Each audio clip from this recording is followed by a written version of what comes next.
Hey everyone, welcome to today's High Score, Sifted Games weekly call-in show. We're here on Twitch at twitch.tv/Sifted Games every Saturday at 2 p.m. Pacific. The show is supposed to be around 90 minutes long, but it usually goes over. I usually come in with a ton of topics and we only get to a few, but this week I'm going to try to limit calls to each topic to one or two, so we get through more topics. Last week was great, don't get me wrong. It was a big discussion about games and guns, which is something that has a lot of layers and takes a lot of conversation. This week, the topics are a little lighter and a little more fun, and so I want to try to get through as many as I can on today's episode. A couple things before we get started. Don't call in and be an asswipe. You're going to get taken out of the show immediately. It's not worth it. When you do call in, make sure that you have headphones or earbuds in. Otherwise, we're going to get an echo on the show. So if you could help us out with that, that would be sweet. The Skype handle is Sifted Games, all one word. And generally how it works is I'll intro a topic, and then I'll have a call for calls. And that's your cue to call in. Another thing I want to do differently on this week's episode, because we're going to do more topics than usual, is I want to tell you guys what we're going to talk about before the show kind of kicks off. That way, if you guys have a point on something or on one of the topics that you really want to get across, you can kind of wait until we get to that topic, and then you can call in. One other note, if I'm talking to someone, don't bother calling in. There's no one here to handle calls on hold. So if you call in while I'm talking to someone else, it's just going to ring, and I'm not going to answer it. So... And I know there's a mad rush when I finish a call, you all jump in. I try to get new people on the show every week. So if people are calling in who call every week and someone else is calling in at the same time who hasn't been on the show, I'm going to err on the side of the person who hasn't been on the show before. And I think that's it for the logistics. Like I said, we're here every Saturday, 2 p.m. Pacific, 5 p.m. Eastern on Saturday. So hope to see you guys next week. Let's get on with the show. I'm going to kick things off with a topic that I'm afraid this topic is going to generate almost as much discussion as the games and guns discussion last week. And that is Epic Games Store. Epic Games Store announced this week that cloud saves are now live. And there are a ton of other features that are coming very soon to Epic Games Store. And I'm going to just run them down very quickly. Library filtering and sorting is coming soon. So basically, all the games that you've bought, you'll be able to sort them however you want. Playtime tracker is coming very soon. And that's basically a mechanism for self-refunds. So say you've only played a game an hour, you don't like it, you want to return it. The time tracker will let Epic Games know that you're okay to return that game. Also, Humble Store integration is coming, so if you've bought games on the Humble Store, they will appear in your library on Epic Games Store. So, I know on Sifted at least, and I know there are people on the show right now, watching the show, who don't spend a ton of time on Sifted. Maybe they're from our YouTube channel, or they just hang out at our Patreon. But on Sifted, this has been a huge topic of discussion. Ever since Epic Games Store launched, it's been a thing on Sifted. There's a lot of PC gamers on Sifted, and they have very strong opinions about Epic Games Store. And I think one thing that they complain about a lot is exclusives on Epic Games Store. And they're angry that they're exclusives on Epic Games Store because they typically use Steam. And at first, I think that's always kind of a flimsy argument because we've been dealing with exclusives on platforms, on consoles, since the beginning of the industry. PC, it is something that's a little different. But ultimately, what difference does it really make? It's just another icon on your desktop that you have to click on instead of the other icon that's sitting right next to it. So it's, I don't know. To me, the exclusive games thing doesn't hold a lot of weight. It held more weight when Epic Games Store first launched because it didn't have a lot of features. It wasn't close to feature parity with Steam. And look, I know someone's going to call in and they're going to ramble off like 80 things that Steam does right now that Epic Games Store hasn't even announced that it's working on at this point. But I would argue that a lot of those things are really starting to get into the minutia of Steam. And honestly, there are a lot of features that I wouldn't say most, but a lot of people who use Steam don't even use. For instance, I use Steam. I buy pretty much all my PC games on it. I do use Epic Game Store. I do use Humble. But on Steam, I use hardly any of its features. I literally use it as a storefront, and then I use some of its community stuff, chat and things like that. People will send me messages sometimes asking if we can be friends on Steam or whatever. But that's pretty much the extent of what I use Steam for. Now, I'm well aware I'm not a quote-unquote PC gamer or part of the master race because I do play other platforms. I play all other platforms, and I play PC a lot. In fact, I think if I actually added up the time per year that I spend playing video games, I would say my PC is pretty close to the PS4, and that's because a lot of multiplayer games that I play fairly regularly tend to be on my PC. League of Legends, I always play on my PC. And I've spent a lot of time playing League of Legends, and across a year, I will spend a lot of time playing League of Legends. So I'm not officially a PC gamer, but I have been playing PC games and owned a gaming PC for literally the last 25 years. So I'm not just PC, but I think I have a good idea of what PC gaming is all about and why people resonate with Steam so much. So the first call I want from someone is someone who thinks Epic Game Store is terrible. I want a call from someone who disagrees with me first. So we can kind of you've heard my side. Now we want to get the other side. And once we get that, then a couple other people can call in who are maybe in the middle or maybe like some parts of Epic Game Store and don't like other parts of it. But really, I guess my problem is I don't know why people are so angry over it. So call us at Sifted Games on Skype. Let us know your impressions of Epic Game Store, and if you don't like it, let us know why. Because to me, as time goes on, what you're seeing is Steam has kind of hit its peak, and Epic Game Store is now the one that's playing catch up, but it's catching up really quickly. And Steam and Valve has got to the point where it doesn't seem like it has a whole lot of ideas for ways to improve or add new features to Steam. Most of the stuff that Valve is doing these days is looking at existing features and then tweaking them in some way to make them more user-friendly or to have them make more sense or be more intuitive.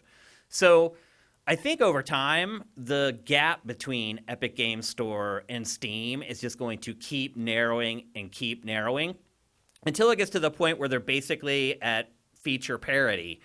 And then what excuse do you have for not liking Epic Game Store? So again, call us on Skype at Sifted Games. Maybe you don't even know about Epic Game Store and you just know about Steam. And you want to just call in and say, well, this is what I like about Steam. I don't know what Epic Game Store has because I don't use it or I refuse to use it. But maybe you can call in and just inform us on what it is about Steam that makes you love it so much, other than the fact that you've been buying games on there since 2003. And I think that's when it launched. 2003? Is that right? Yeah, 2003. So 16 years. And I get it. A lot of you guys have been using it all along, and you've built up your massive libraries on Steam, and you don't want to have to go somewhere else where you manage another library. I would argue it's a pretty flimsy complaint. But anyway, get at us at Sifted Games on Skype. We're live. We're waiting for your calls. Without your calls, this show doesn't happen. So we need your calls. I can't sit here and talk for 90 minutes and not have people participate. So don't be shy. You can come in with just audio if you want. You don't have to use video. We prefer video, but we can use audio only. Call in. Let us know what you think. I know you guys care about this. I see it on the site. What's up? You're not willing to stand here in front of everybody and back up your opinions? What is it? Give us a call. While I wait for someone to call about Epic Game Store, which is something people seem to be completely irritated with but don't want to talk about, I'll start going through some of these other topics to give you guys some context in case you want to call in on some of the later topics. So one of the topics is gaming addiction. This week, HBO show Real Sports, which is a great documentary show typically, although now I'm starting to wonder if it is, did a story about gaming addiction. In fact, it is curated right now on Sifted, and it's basically near the top of the page if you want to see it after the show's over. And I think Real Sports tried to be unbiased, and I think it tried to create a show that focused on both sides. But to me, basically they got feedback from the side that says games are bad. And then the only person on the side that said games were good was the new head of the ESA. So I want to talk about that. I want to talk about Halo Infinite's creative director leaving the project. Apparently it happened last week. The news just broke yesterday via Kotaku, of course. Seems to break all this stuff. But that's a big deal, people. The creative director of a huge game like Halo Infinite leaving the project essentially right before it's about to hit crunch. So that's another topic I want to discuss. Another thing I want to bring up for the show is Switch. So it was announced this week that if you've recently bought a Switch and you got an old model, you can send your new old model in and they'll give you the new model. And I want to have a discussion about early adoption of technology and gadgets and whether that's a good thing, whether you feel like you're burned from that. And then the last topic, realistically, there's actually several more topics, but realistically, I think we may get to this last one. And PC Gamer did a list this week that was the biggest game exploit you'll admit to using. It's a great list. I'll say this, the picks for their list were a little obscure, and I have some picks that aren't as obscure that I am fully willing to admit that I took part in. So those are the topics for today's show. If any of you guys want to discuss Epic Game Store, I can't believe we're not getting calls on this. Is Skype working? I'm shocked that no one wants to talk about this. Some of you guys, maybe you aren't even on Steam or Epic Game Store, but you're used to using storefronts. You use Xbox Live, you use PSN, you use the eShop, which is a fraction of what the others are, but still, it's a storefront. So if any of you guys use those, tell us what you like about those and what you don't like about those. And I feel like I'll be able to relate that to the topic. Is anyone on the stream? Is anyone there? I gotta check chat. Am I sitting here by myself talking? I chatted with a couple of you guys when the show started. And see, this is the problem. If you guys aren't going to participate, there's not going to be a show. We did this before. I came in. There's a lot of work that goes into this show. And there was, before when we did the show, before we lost our studio and got this one back, I did an episode where no one called in. And I pretty much just gave up because I'm doing a lot of work for this show, and to do all that for nothing is really irritating. Okay, here's somebody with some guts. Cody Carter calling in. Cody. Hey, Shane. Are you there? Yeah, I'm here. Can you hear me? Yes, I can hear you. What's going on? Yeah, the only reason I wasn't calling was because I wasn't that interested in this topic compared to other ones. But I will talk about my experience on storefronts and things. Okay. Because no one else is calling in. So I'm sorry. I really thought this topic would drive a lot of discussion. People are feisty about this, pissed off about this. So I'm surprised that there aren't more people jumping in. But anyway, what's your take? So yeah, obviously I've used Steam for years, and then I went away from PC gaming because I didn't have a PC that was capable of it for about 4 years, and I've just got back into it again. And for me, it was awesome the fact I could just sign back into my Steam account, and all the games I had are all still there. And I think that's the same with all the platforms, but that's always quite handy. Epic Game Store, I haven't really connected with at all. Because basically, for me, everything that I wanted was on Steam, and during E3 when Xbox announced Xbox PC Game Pass for a pound it was, so I signed up for 3 months. Yeah, I think a lot of people did.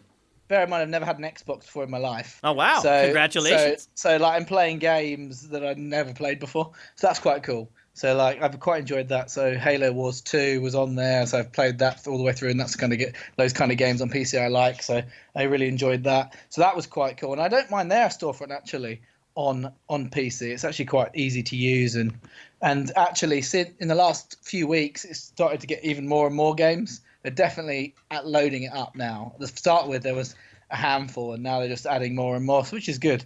So, I played Vampire, or Vampire, I don't know how to pronounce it, because I didn't play that on console, so I played that on PC now. And I've just started to play Surviving Mars, sorry.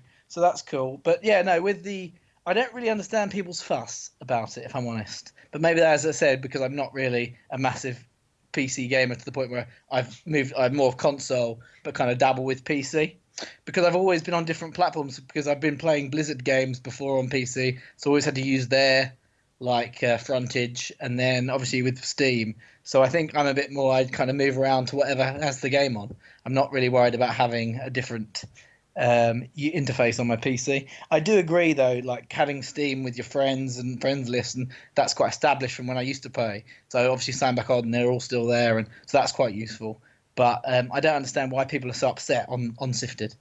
But maybe I just don't get it. Yeah, now you said when you first started speaking that you're only interested in Steam because you feel like Steam has everything that you want or need. Does that mean Yeah, that you're not open to new ideas, or you just don't believe that anyone's capable of coming up with new ideas that you care about? they are, but I would think like I go on the Epic Store, and none of the games that they may be offering exclusively that Steam isn't, I don't really interested in. So it may be like as I said, I'm happy to move to other platforms because obviously I've got the Xbox platform on my PC, I've got the Blizzard platform on my PC, so I'm happy to use different platforms if they've got games I'm interested in. You don't. But So my you haven't been surprised by some of the big games that Epic Game Store has been getting exclusively? Yeah, no, I'm not. I haven't been. I've been. I suppose. I suppose. I think some of those games were games that I can play on console, and the ones that aren't. I don't know. I'm not. I'm not. I think it's the fact is I'm not a massive PC gamer, and all the games I look to play, I haven't gone to Steam and looked for a game and haven't found it. If that makes sense.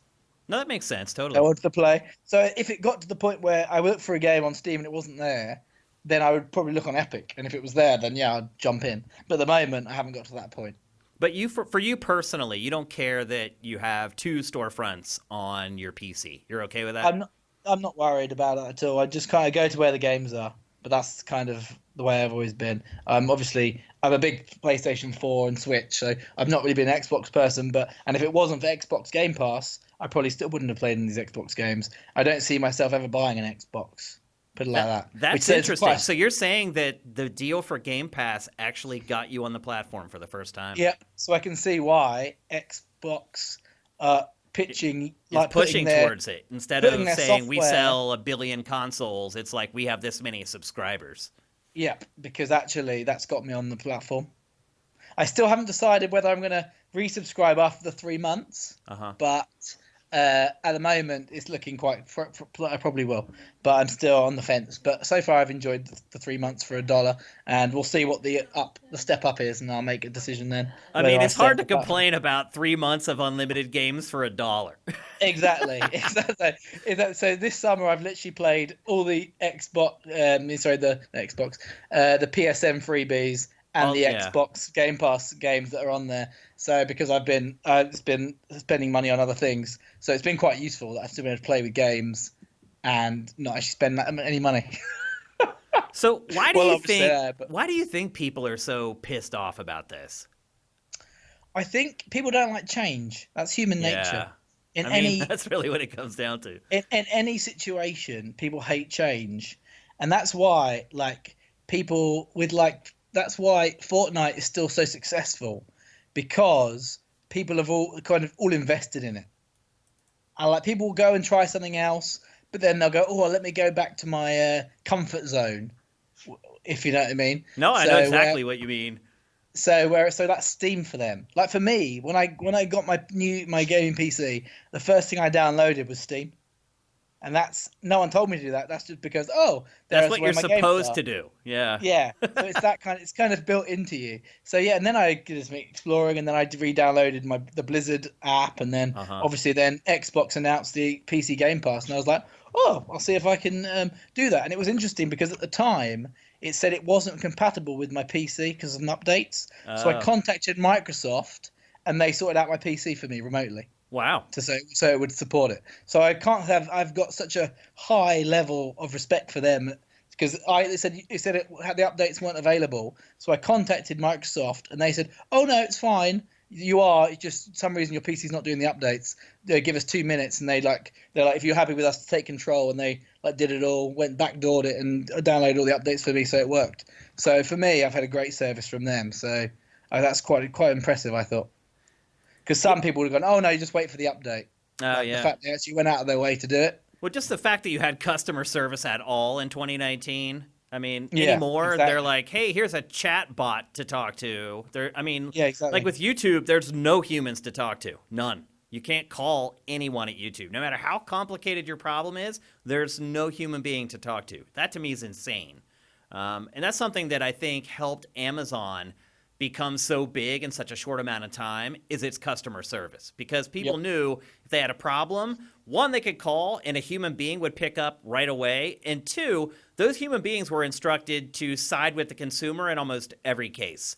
And I believe there was a lot of reticence for people to buy stuff online when it first launched. I still remember my mom and my wife's mom, my mother-in-law, saying, I'll never buy anything online. Those criminals can get your credit card, and once that happens, and I think Amazon, the way it handled customer service, quelled the furor over that for a lot of people who aren't as accepting of technology as we are. So that's good to hear that Microsoft was willing to step up and do that for you. Yeah, I agree with you with Amazon. I've had some great things that haven't come on time or weren't the correct thing. Like 90% of the time, they're like, "Oh, don't worry, don't bother sending it back. We'll just send you the right thing." Yeah, So, that's crazy. I don't know how. So, I mean, I do know how Amazon makes money, obviously, but I think it's interesting that they have those kind of losses built into their business model, but their logistics are so good that it covers up a lot of those losses. And they have deals with carriers, so their shipping's cheaper than everybody else and all that kind of stuff too. So yeah, Amazon, I think, is a model for how you can run a retail business online.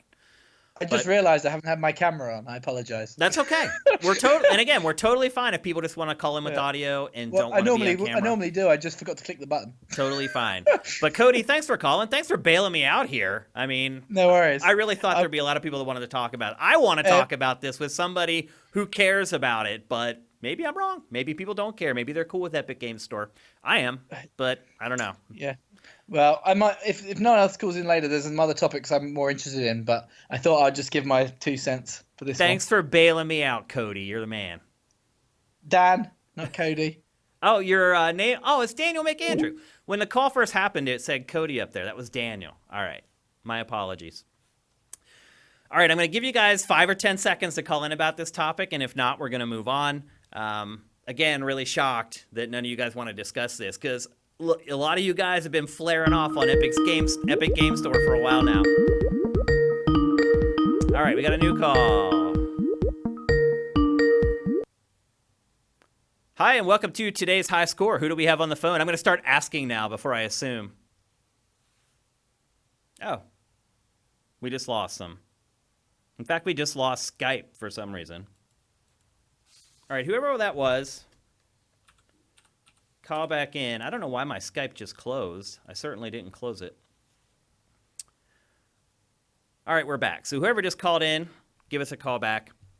And maybe I'm not that surprised that no one wants to discuss this, because I don't think it's a big deal. I just know that the PC gamers on Sifted have been flaring off about this for like 6 months. And we haven't done this show in this whole time. And with this new information coming from Epic Games Store, I thought maybe people would want to discuss it.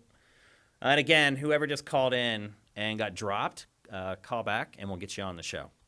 There we go. Let's see if it works this time.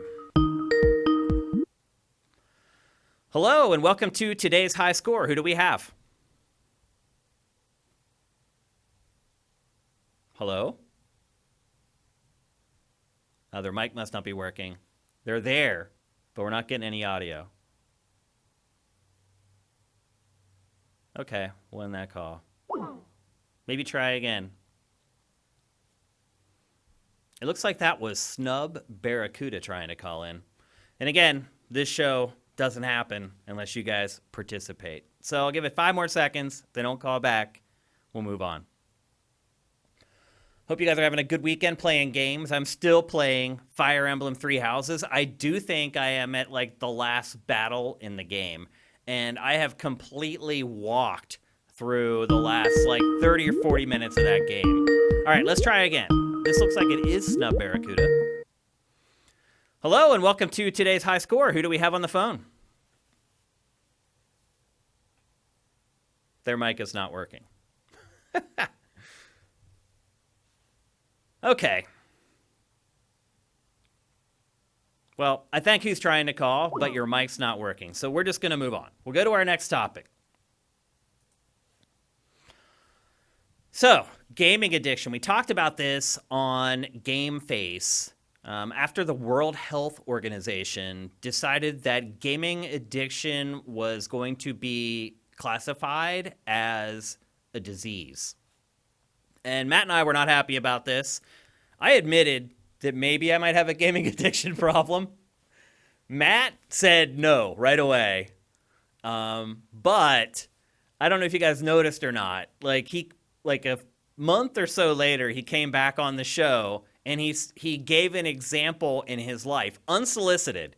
He gave an example in his life where he proved to himself that he was not addicted to gaming, which to me signified that after he left our discussion, he started thinking to himself, hey, maybe I am a gaming addict, and continued thinking about it to the point where weeks later, he found proof for himself that he felt he wasn't a gaming addict. And I didn't say anything when he brought it up on the show at the time, but like that was what I was thinking. I'm like, oh, so you've been thinking about it. Because when we first talked about it, it was an open and shut case. No question, he was not addicted to games. But I think once he left and started thinking about it, he was like, maybe I am exhibiting some behaviors.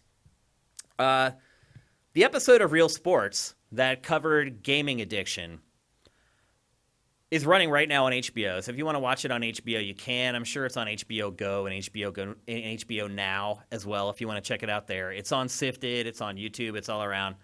And I always had a high opinion of Real Sports. And I'm a big sports guy. I know a lot about sports, not just the sports that I really like football or hockey.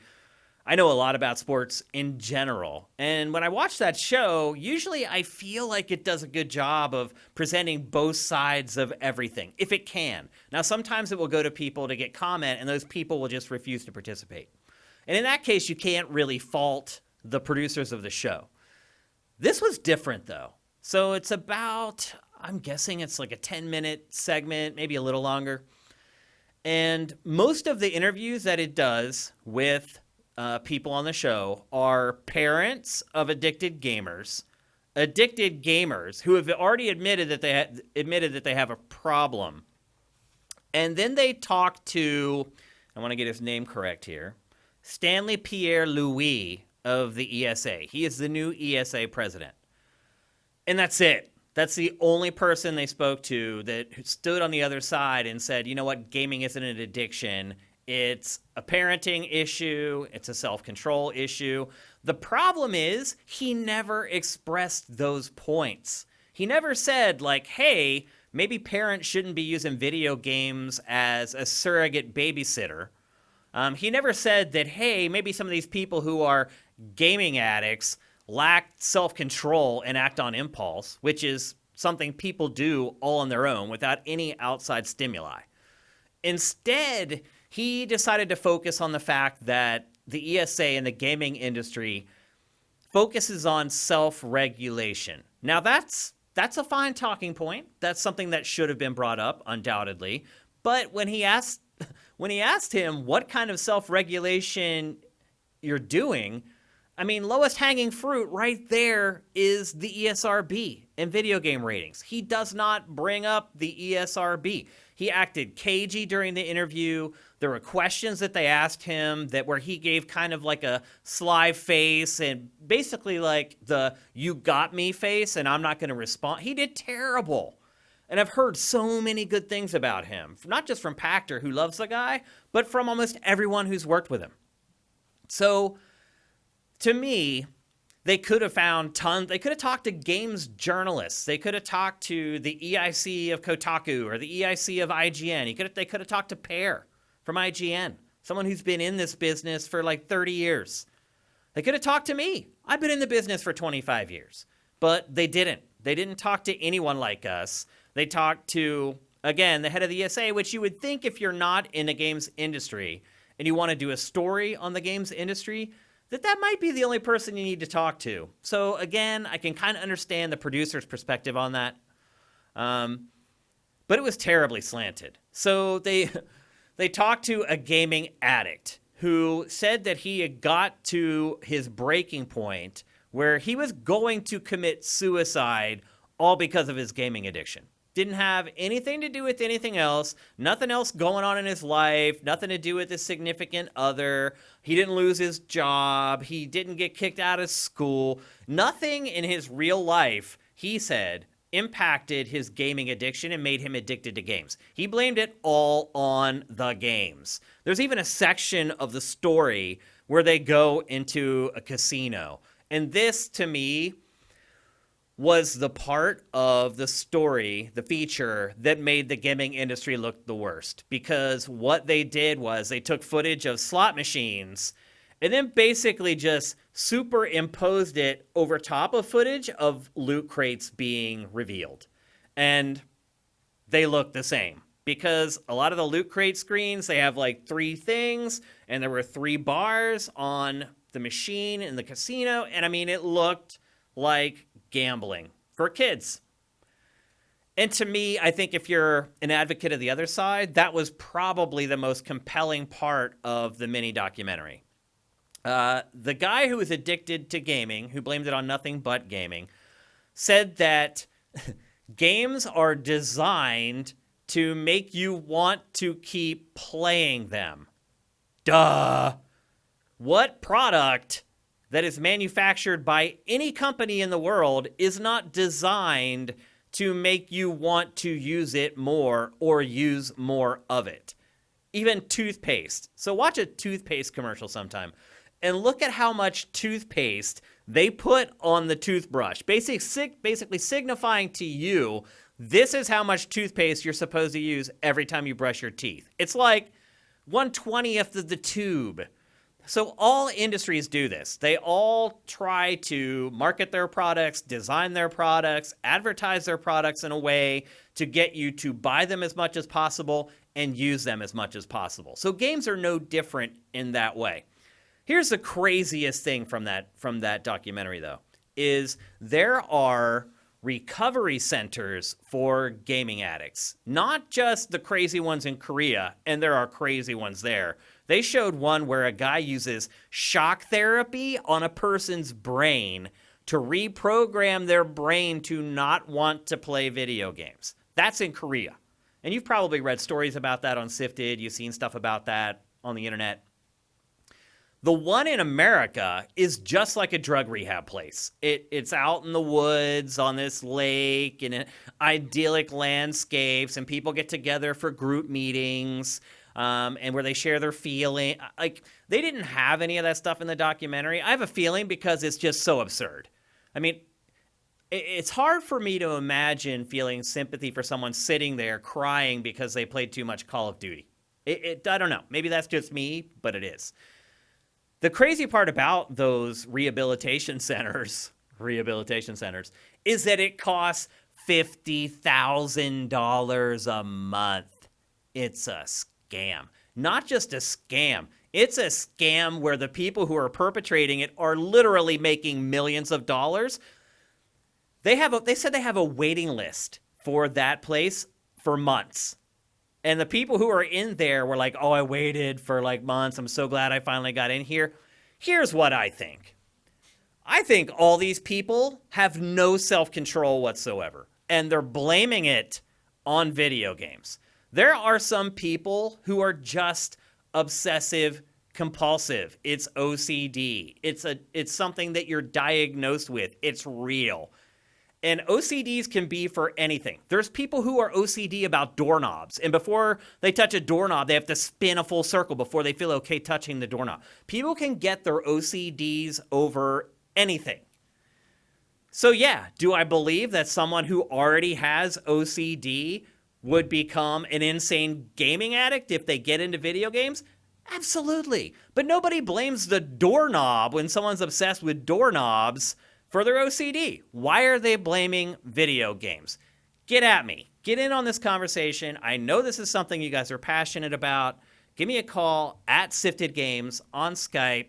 Are any of you addicted to games? Are any of you willing to do what I did and at least half-heartedly admit that you're addicted to video games?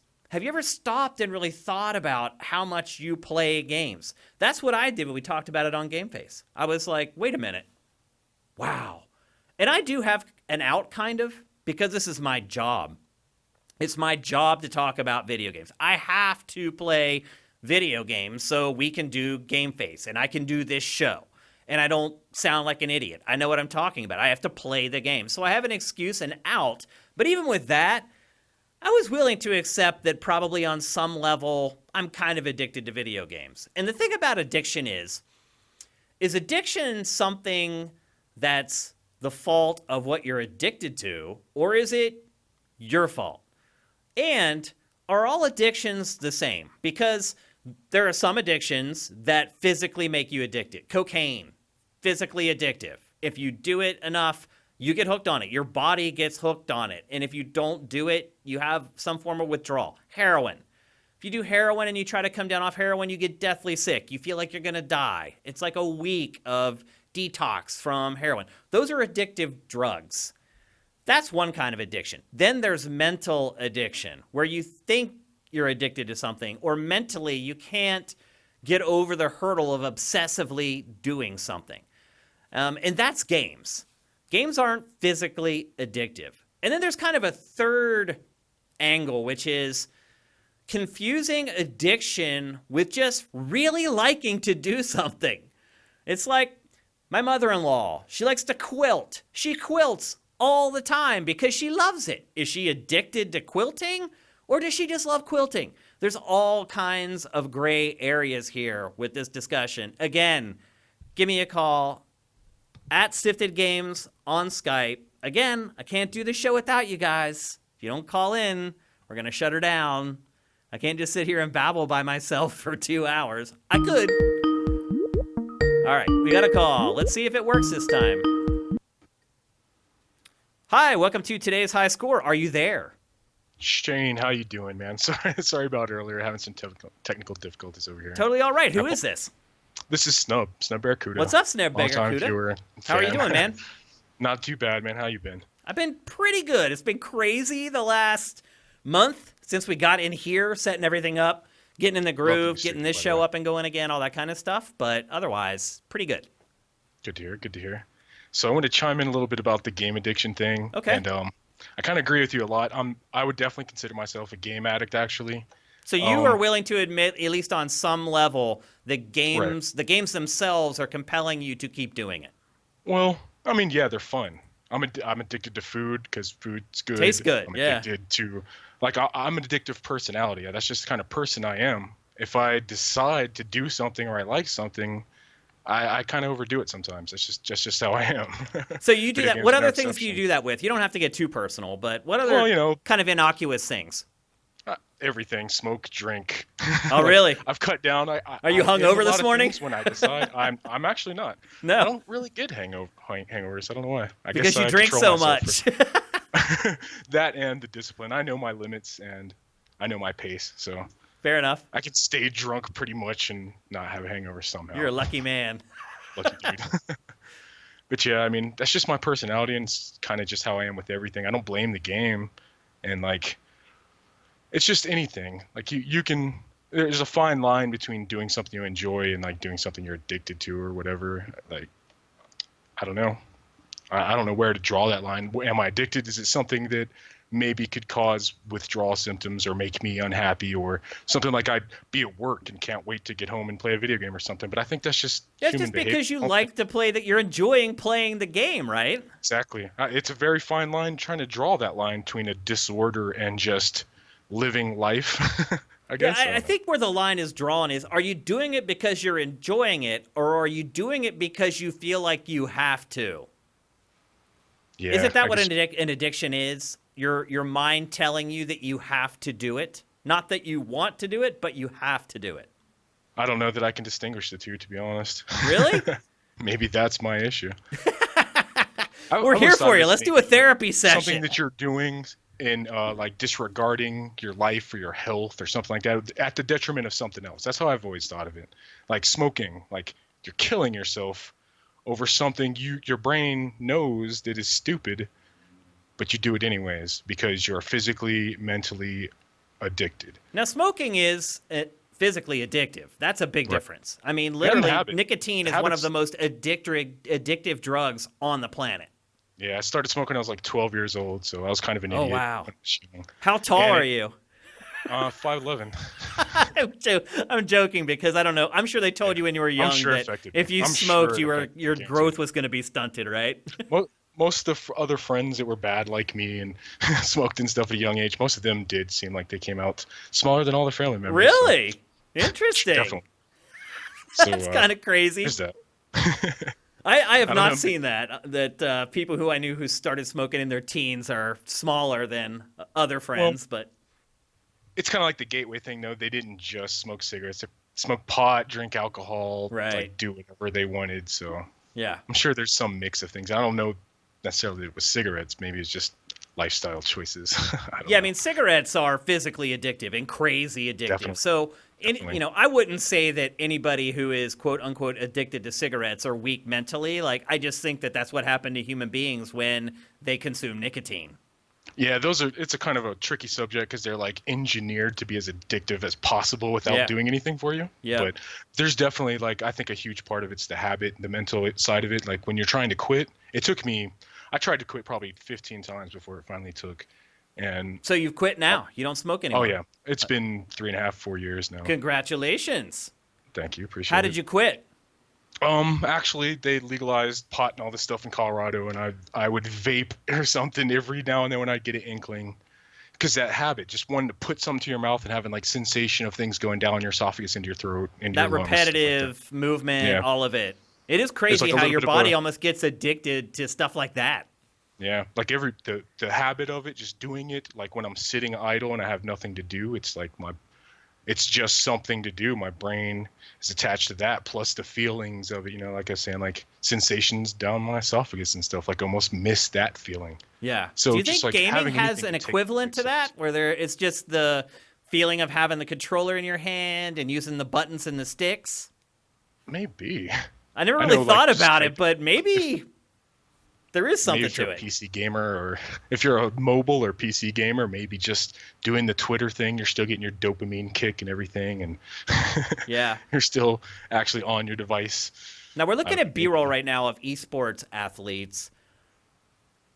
How do you approach them with this topic? Are they Oh, boy. gaming addicts? Because I'm guessing in their minds they're saying, I have to do this. Because Right. they kind of have the cop-out that I have, which is, it's my job. That's what I was gonna say. Yeah, similar situation as you. It's like it's to be profitable, or it's at least working towards profit. So it's their mind is actually telling them that they should. It's not telling them they shouldn't. It's the exact opposite. Yeah, I think it's telling them that they have to if they don't want to Right. lose their job. I mean, the other Yes, thing, there- too, is all the data on esports athletes. I mean, basically, after you're 22, your career's like over. So Yeah. you got to Yeah, strike as while soon the as any iron's of yours- hot. Exactly. So and it's what- weird they don't have a conflict in their mind. There's no mental conflict there. It's just everything says do it. So I think they just have the eye on the prize, honestly. And they're young. When you're young, you don't think about addiction. You're like, it's a new world too. you're like, that's they're something my actually crazy right. uncle has to worry about. I don't have to worry about addiction. Especially video games. Like Yeah. video games are a mean to being a superstar and possibly having the happiest life you could imagine. I mean, it could be that they're more addicted to fame than anything else. Yeah, if anything, it's just the whole little popularity contest of the world nowadays. Maybe if anything, that's more of it. They just it's a chance. Like if you could play baseball really good, and you're like, oh, my body's really wore out from playing all this professional baseball. Maybe I should stop. Yeah. Hell no. Well, listen, thanks for calling in, man. Thanks for bailing me out. I really appreciate it. I appreciate you having me on. So, like I said, sorry about the Steam thing. I tried to call in and my Skype broke like All 3 good, times man. in a row. Thank you for following up and calling back. No problem, man. All Have a right, great have one. a good day.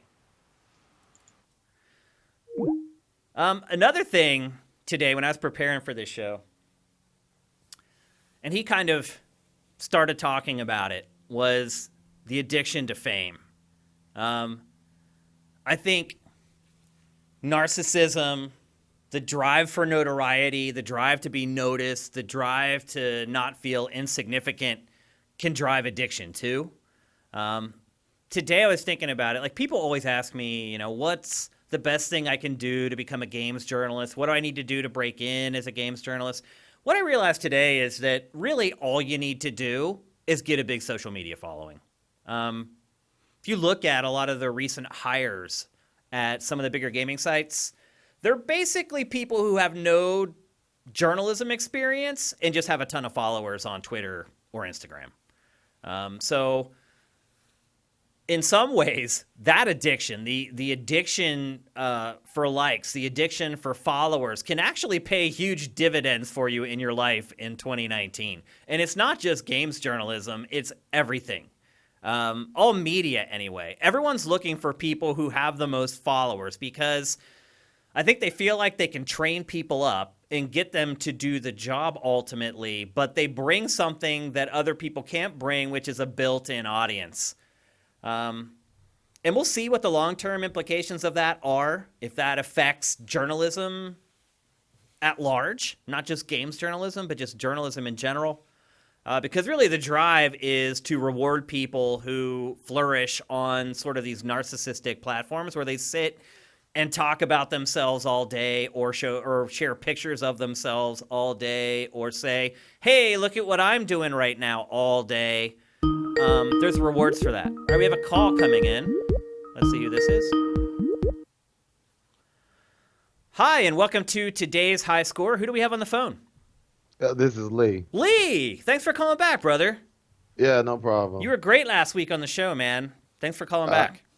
I appreciate it. I was just listening, and I don't know. I can't really agree. I don't think it's very rare for someone to actually be addicted to something. I would say they could be compulsive. Yeah. I mean, Obsessive compulsive. Right. Like, it's normal for, if you think you want to look at it that way, like, you live in a society that is pushing images at you all the time. Like, you could say, well, people are addicted to sex, but in general, that's just a big part of our drive, right? Just psychologically, it's just a part of our drive. You mean sex is? Right. I was physiology. just using that as an Yeah, example. for Right, sure. Right. Like we eat all the time. Are we addicted to food? I'm like, well, not really. Like, this is a part of life, and it's the same thing. Like, people want to entertain themselves. I mean, I don't really get the big deal, So you don't think gaming addiction is real? I think with anything, you're gonna be able to find some cases of anything, right? Like, if you're really looking for it, but it's not a norm. It's like it's overrepresented, and that's what I hate a lot that happens in most kinds of news. It's not whether I think it's left or right. Like, they kind of represent what they want to represent, right? Like, they always go find the dumb guy to represent a certain group to make that group look dumb. They never want to go talk to the person that's educated, and there's tons of them around. Like, let's just find the dumbest looking person we could find, right? And I think that's kind of what they do in the industry for certain things. Like, it's either an industry person that nobody really cares about what they think, or they try to find a dumb person. They're not going to find the average gamer, which is somebody that has a job. They have to go to work and they have family and life as usual. Like, that's not the kind of person they're really looking for because they want to push a narrative. Right. No, you're right. And I would agree with that. I think it depends on the outlet, but there are a lot of outlets that definitely have agendas. And you're right. They're going to try to find the people to talk to that support their agenda. It does. I think Real Sports confuses me in that way, though, this particular segment that Real Sports did, because, again, I watch the show every week, and it does feel like it's usually very even-keeled. But in this case, it just feels like they just didn't do their homework and just went for the lowest hanging fruit. And they're like, hey, this guy will talk to us, and I'm on a deadline, so we'll take what we can get in this amount of time that I have, and we're not going to really dig. Because, look, they wouldn't have to work very hard to find someone smart and articulate to talk about this from our space. It's just not that hard. You can go on Twitch any night, find the guy who has 100,000 viewers, and contact him. Like, it's not hard at all. So I was really disappointed to see that Real Sports handled it in this way. But again, like, I don't know that I'm 100% sure that gaming isn't addictive, because I feel like I do have this compulsion at times where it's like, if I have a free moment, I'm like, what do I got to play? And then I boot up my console, and next thing I know, I'm playing for another 2 or 3 hours. Like, I've gotten to the point where I've conditioned myself that I need to spend all my free time playing games, that it's not even an option to kind of do some other things anymore. And again, I'm talking about myself, so I'm not putting that on someone else.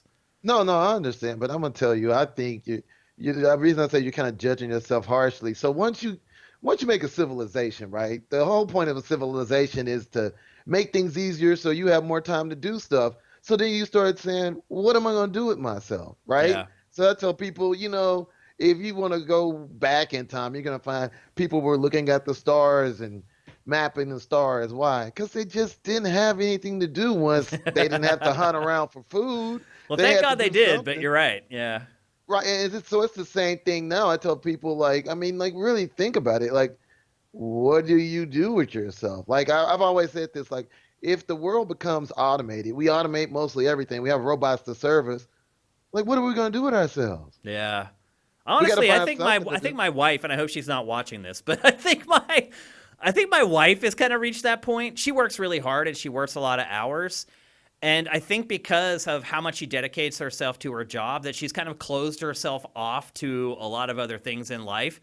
And then when she does have time free to herself, like, I don't feel like she knows what to do with herself, because she's like, I never have free time and now I have it. And I think, honestly, she spends most of it just like relaxing because she works so much. But I don't know. It's hard to ever state absolutes about human beings because everyone is so different. They've all come from different backgrounds. They all have different experiences with different things. One person can experience something on the same day as somebody else, and you talk to those two people, and they'll have two completely different explanations of what just happened. And that's all based upon their experiences and the person that they are.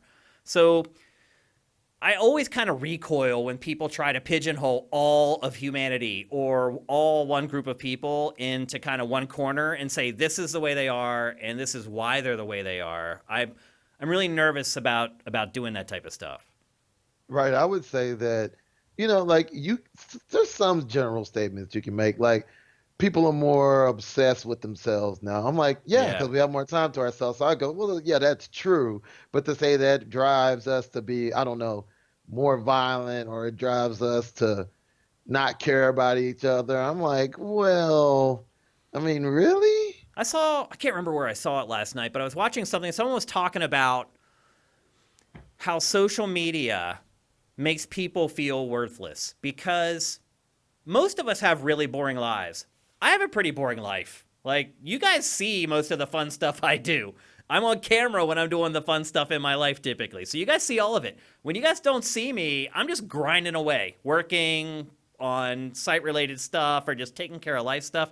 That's the way most people's lives are. Most people aren't in the Caribbean one weekend and then in Fort Lauderdale the next weekend and then in Los Angeles the next. That's not life. Most people have 9-to-5 jobs. They have to work at least 40 hours a week. They get like 10 days of vacation a year. And there's a lot of people on social media where it seems like they view their presence on social media as a job where they're supposed to make it look like they have the best life. Well, And I would like to give just one quick example. Like, let's say you were going to compare Americans to Europeans, uh-huh. right? It's very similar civilizations. However, Europeans get more off time.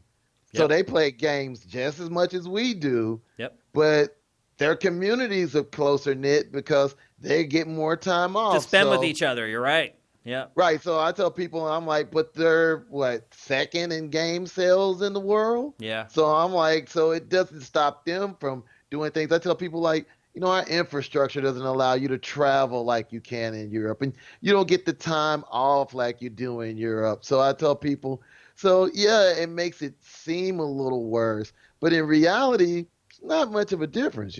That's a really good point, Lee, actually. Because think about Labor Day is coming up.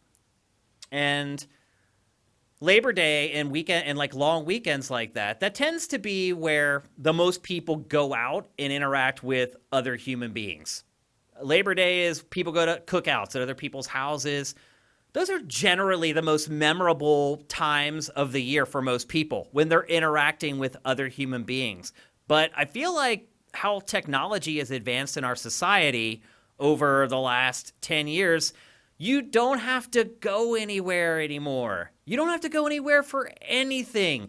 Everything can be delivered right to your doorstep. I mean, just those simple human interactions of going to the grocery store or going shopping or any of those mundane things that we used to do, I think we don't appreciate the value of that stuff, or at least we didn't as much as we should have. Because I agree with you. I think the lack of human interaction might be the root of all the problems. Right, because you'll have people that will always, it's like every generation, there's something they're against that the younger people are doing, and they Right. say it's destroying them. It's Yep. it's too much rock and roll. It's destroying them, or it's those Dungeons and Dragon books. It's causing them to worship the devil. It's heavy metal music. It's Yep. like it's nonsense. I tell people the reason that people do things is because they want to feel alive. Like Yep. you can sit down at your video game because I mean, like, face it, you've been at work most of the day. What time? And I've told people this a lot of times. If you really look at how much time you have in a day, right? When I don't know, you work 8 hours and You you, take your commute out and right, eating right, food, all that stuff. right, and you get 6, 8 hours of sleep. I tell people, well, it's not that you're a horrible parent or you're a horrible, husband or wife. I tell people like, what time do you have to spend with each other? Yeah. And It's so I true. tell My wife people, and I get about an hour and a half every night. That's about right, it. so and because you're so busy, Yep. I tell people, I say, because you're so busy, when you actually have some time, it seems like, oh my God, what am I going to do with myself? And I've heard that same argument that they're trying to use for games a lot with like people when they're getting divorces and stuff. And I'm telling Yeah. people a lot of times, like, you're beating up on yourself. Like, you're not a bad person. You don't have time. Our society doesn't respect your time. You're right. My wife was talking to me last night, actually. We had the discussion about this because she kind of watched that documentary with me. And she works for a huge corporation. I'm not going to say which one, but she works for a really big company. And where she works, it's 4 gigantic buildings with a hole in the middle. And then they use that hole in the middle for like community events or whatever. She said on Friday, she looked down from her office and her building, her company had paid for this private dancing thing where people come in and they put on headphones and they dance next to people listening to different music from the people next to them with headphones on. It's dancing by yourself around other people. It is one of the most bizarre things I've ever heard of.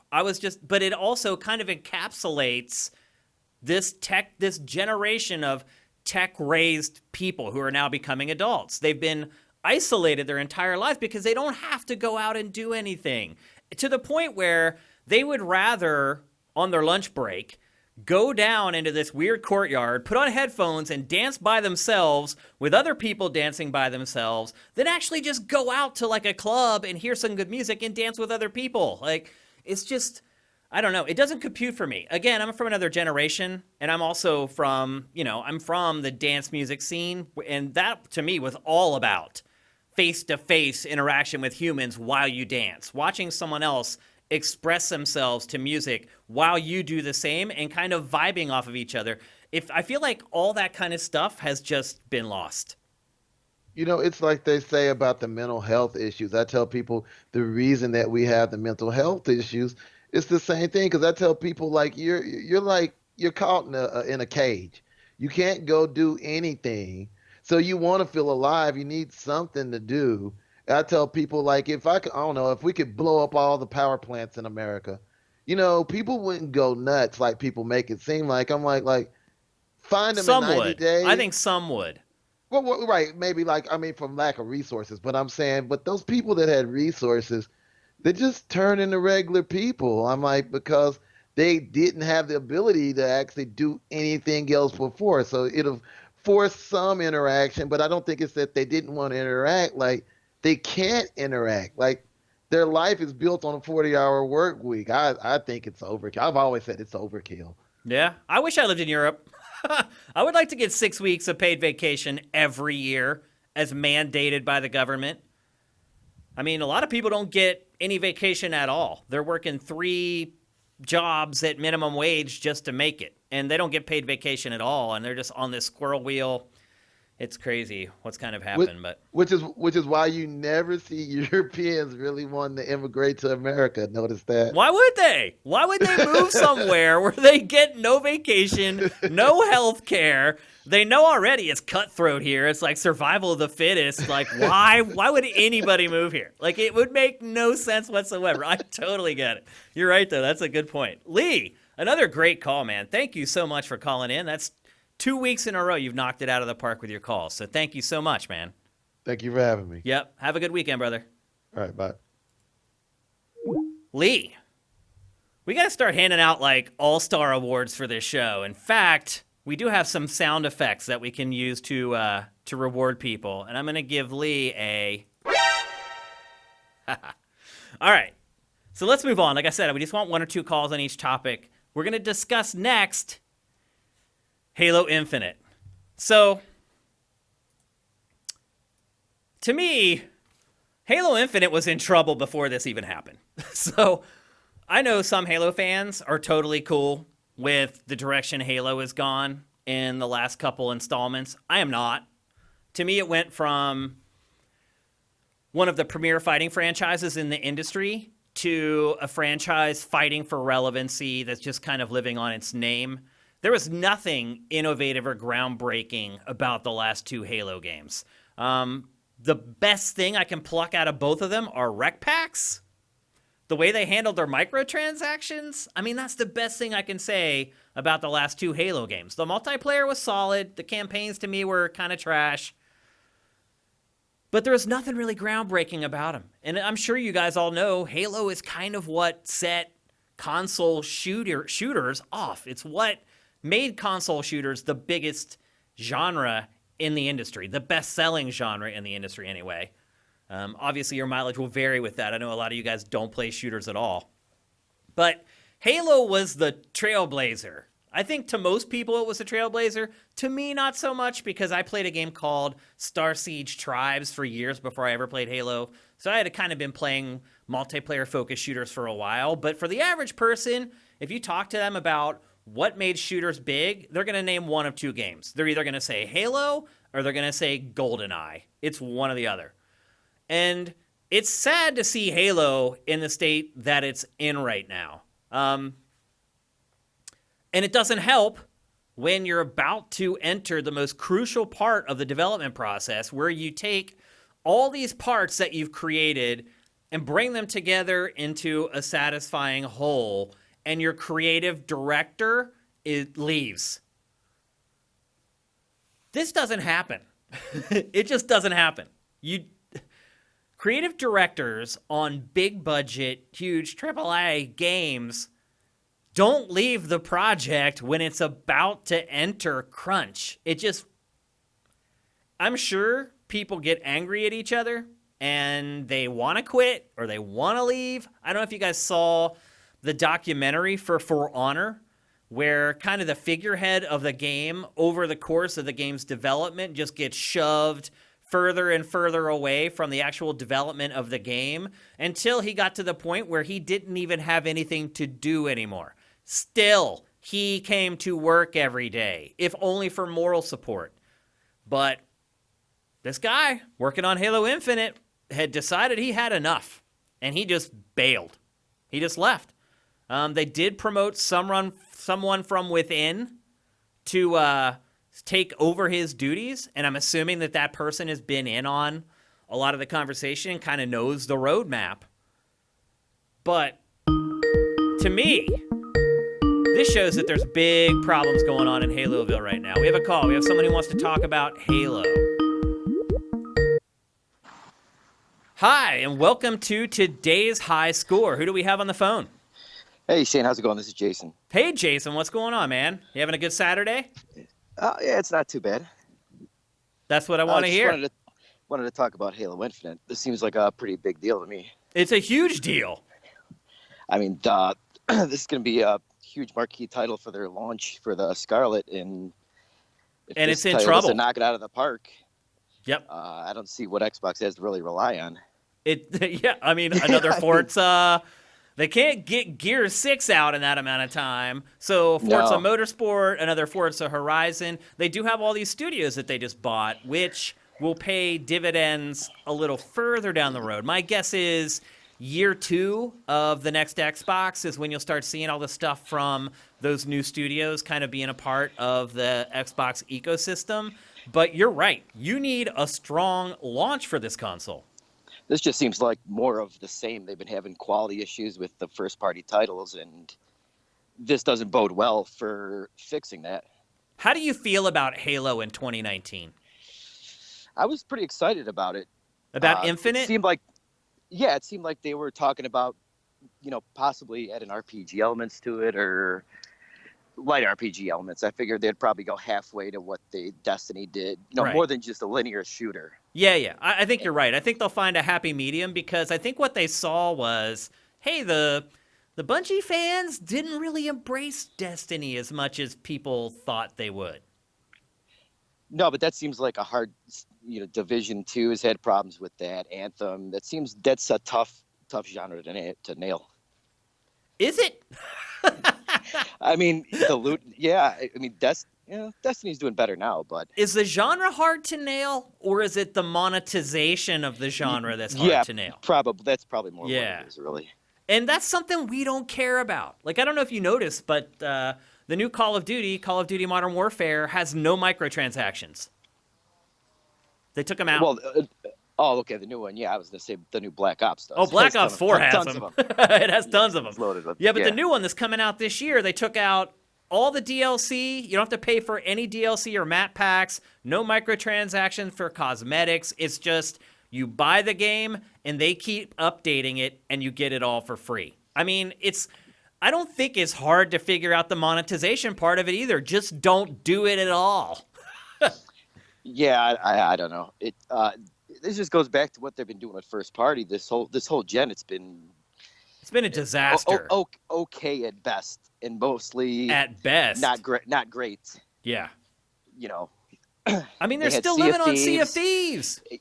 And they launched that was bare bones. Like me and you could have walked into the studio and seen like, okay, what are you guys shipping here? You got beautiful water, and Yeah. that's really it. What's going to compel me? What's the loop that's going to keep me playing what? To go back to the last topic, what's going to make me addicted to your game? Yeah. Is there anybody going around to these studios like seeing the games and okay, this is good to ship. Let's ship this. I mean, that's Phil Spencer's job. And Yeah. Matt Booty, who we talked about And on Game Face. We've just heard for years and years it's the same thing. Like, oh, we know first party's a problem. We got to do better. It's like their yearly statement, but yet we keep getting more. They never the same. fix it. But You know, look, I will say they this. said, oh, we bought studios, but if you opened a restaurant and they said, oh, Shane, your food's really bad. Oh, don't worry, I added 10 more dishes. Well, that doesn't make the food quality better. It just Nope. gives us more food. It means that maybe the food gets better later, but I don't care because I'm at the restaurant right now. Yeah. And look, this isn't a bash on Xbox thing, but It's easy to do because right now. Game Pass is incredible. Game Pass is incredible. The X is incredible, but they've got to nail this first party studio situation here. They do. Particularly, the stakes are high right now. I mean, they have a huge launch coming up in like a year. Because I mean, Sony's been quiet for like I don't know, feels like the past year. And, It really has. they're not Since just last doing- they're E3, not just- really. They're not just sitting on their butts. When they start announcing stuff, it's gonna blow people away. Oh, yeah. Because that's why we're not seeing anything from Sony right now, because all the No, studios... they don't have to do anything. They don't Nope. have to do anything. Nope. They also have like all the third-party stuff. They have such a huge installed base that they can put it on autopilot for the last 18 months of a console cycle and still come out the other end smelling like roses. And Microsoft simply can't do that. No. Yeah, I personally, even if Halo Infinite was really good or is going to be really good, I I still don't know about the Scarlet. I think it's going to have a hard time selling what the Xbox One I agree. sales are. Because it's at like 30 or 40 million, and that's an estimate because Microsoft stopped giving us sales numbers. But Yeah. most accounts say it's anywhere from 30 to 40 million at this point. And I agree. I don't know if you watched the latest Pactor Factor, but Pactor thinks that the next generation of consoles is going to sell about half as much as probably, this because generation. you have to imagine they're going to launch it both at minimum 500. Yep. And are people going to be ready to just plunk down 500? That's without the whole tariff situation, probably. Yep. 500. Yep. And you're right. It So- could be more. If the tariffs don't get pulled back, they could be 650, something like that. How did you feel about Halo 4 and 5? Loved 4 and 5. That was kind of like the nail in the coffin for me. I sold my Xbox. Oh, really? Wow. Yeah, I did buy one back when they bought the X. Oh, okay. And so, Are you playing all your Because you could third-party just- stuff you on could- X now? it depends. It depends on the quality. Or if I've got friends, because I have a lot of friends on the PlayStation side too. It depends on who buys, where my friends are buying the game at. But I've been playing Red Dead on the X, and that looks amazing. Oh, yeah. It almost looks like a different game. Yeah, but you could just tell with how they've handled the Halo franchise just in itself in this generation. The Master Chief Collection was a complete debacle. Yeah. I mean, it really didn't work. was. The online didn't work for literally 6 weeks after it launched. I mean, they still don't really have it nailed, right? Like the PC version is still, there's problems with it, I think. Yep. I mean, And now they're dang, giving all the. that's a long time. It just seems like there's a lot of mixed messaging how they want to support, they keep supporting all these different devices and the original Xbox One, and that's why the Halo Reach still isn't out yet, because they're having problems with the original Xbox running on there. And so, 5 was with Master Chief Collection, and then Halo 5 being at the store being bad, online being bare bones. That was like, that's enough. They don't care about their biggest franchise then. What direction do you think it needs to go with Infinite? What you've heard about it so far, do you think it's going in the right way? They haven't really showed much. I mean, they do need to reboot it. I agree with that. The story got Yeah. way too crazy and Convoluted all over the place. and hard to follow. It needs a God of War type reboot. Yep. And I feel like they've got to go like a Destiny light. I was a huge fan of Destiny 1 and 2, but now that I've got a couple kids, they're a little too much involved for me. But I think they've got to add some kind of, it's a little, I fired it up the other day. I'm like, okay, love the shooting, but it's just too much. I can't commit to it like it's a job. I think the crazy part about games now is that when you come back, you can be completely lost. Yep. Yeah. It's like if you stop playing a game like Destiny 2 for 6 or 8 months and then you boot it up, it doesn't even feel like it's the same game. No. It's like, wait a minute, like, what am I supposed to be doing now? Like, where am I supposed to go? Like, what's all these new menus? Like, they don't really put tutorials in for people who come back. I'm not even sure if like Halo and even Gears is the same way. If they haven't sound like they've gotten worse. I just think that everybody else is caught up and possibly even surpassed them, really. Yeah. To where they just haven't innovated, really. See, I kind of agree with you. Like, I definitely enjoyed Halo 4 more than Halo 5. But I don't know that Halo 4 is actually the better game. I think what it was is that my tolerance for what Halo 4 was a little more generous with the first one. And then when the second one came and it was basically a carbon copy of the one prior, I think that's where my patience just hit the floor. Yeah, I mean, they had a lot of marketing, and it that was kind of like it wasn't what the game was, really. So I think that's where they kind of lost me. The whole like switching back and forth between Locke and Chief. Yeah. That I wish they would just retire Chief and just start new, really, with someone. So do you think they should retire Chief? Instead of playing this back and forth, in a game, like, oh, we play this guy for a little bit, then we play Chief. I feel like that's what they wanted to do. It feels like it was an internal conflict there where we want to have a new character or an old character, and then they started getting backlash, and then we got to put him in. That's almost what it felt like to me. Yeah, I'm a Chief feel like fan. they got I cold do feet. like Master I am Chief. too, but eventually you've got to move on, really, don't you? I mean, but you got to kill him first, right? Maybe, yeah, maybe. I actually think Reach was probably the best, in my opinion, one of the best campaign. It didn't have Chief in it. Yeah, a lot of people say that. I don't agree with that, but I know Or a lot of people ODST, do. maybe. I think Matt Kyle actually reaches his favorite as well, but Yeah. not for me. Halo 3 is still my favorite Halo. Yeah, but it's kind of scary seeing the creative director leave. Oh yeah, it's terrifying. I mean, look, Yeah. I don't like Halo 4 or Halo 5. I stuck around in the multiplayer for like a week after I finished the campaign, pretty much in both of them. And so I'm trying to stay positive because this guy did work on both of those games. And so my hope is, and look, I'm not begrudging the guy at all, but my hope is that he was the one behind Halo 4 and Halo 5, and he was fighting against the current. And the rest of the team was like, we're not doing Halo 4 and Halo 5 again. We're doing something different here. And you need to get with the program and become a part of the team and work with us towards this other goal. And he didn't want to, and he bailed. I'm completely making this up, by the way. This is not information I have. I'm making this up. This is a hypothetical that I'm giving here. But my hope is that he was the problem, and he continued to be the problem, and eventually it was like a splinter in your thumb where your body just organically forces it out eventually. Again, I have no idea if this is the case. I'm just providing a hypothetical. That would have been fine about a year ago, but we're getting down to where You're right. his ideas, if it's crunch time. His idea is already in. Yeah, his idea is already in the game. Yeah. So that's a little. Yeah. It's a little concerning, for sure. It for sure is. Yeah. This is probably Xbox's most important game ever in their franchise. Yeah, in the history of their consoles. Yeah, because it's really kind of make or break for Microsoft at this point. It really needs Scarlet to be a huge hit.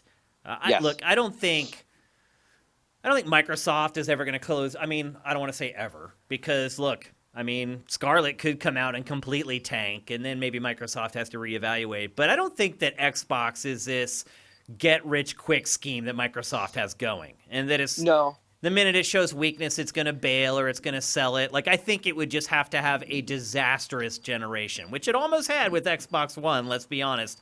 It was teetering right there.